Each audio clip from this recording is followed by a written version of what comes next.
महानगरपालिका आयुक्त मंगेश चितळे यांच्या सूचनेनुसार प्रभाग समिती क अंतर्गत कामोठे परिसरात अनधिकृत अतिक्रमण व अनधिकृत चिकन व मटण दुकानावर धडक कारवाई करण्यात आली।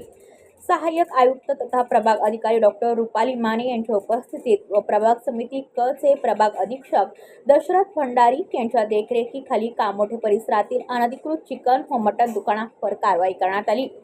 तसेच कामोठे मेन रोड ते मानसरोवर रेल्वे स्थानक या मार्गावरील फुटपाथवरील अनधिकृत व्यवसाय व अतिक्रमणावर प्रभाग अधिकारी दशरथ भंडारी यांच्या उपस्थितीत JCBच्या साहाय्याने तोडक कारवाई करण्यात आली।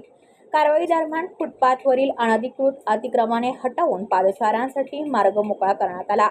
सार्वजनिक आरोग्य, स्वच्छता तसेच रस्ते व पदपथ अतिक्रमण मुक्त ठेवण्यासाठी ही कारवाई करण्यात आली असून नागरिकांना सुरक्षित व सुलभ पादचारी मार्ग उपलब्ध करून देण्यासाठी भविष्यातही अशा प्रकारच्या कारवाया सातत्याने सुरू राहणार असल्याचे पनवेल महानगरपालिकेच्या वतीने सांगण्यात आले। ब्युरो रिपोर्ट पनवेल वार्ता न्यूज। आपल्या परिसरातील बातम्या आमच्यापर्यंत पोहोचवण्यासाठी स्क्रीनवर दिलेल्या क्रमांकावर संपर्क साधू शकता। दूरध्वनी क्रमांक 8652414343।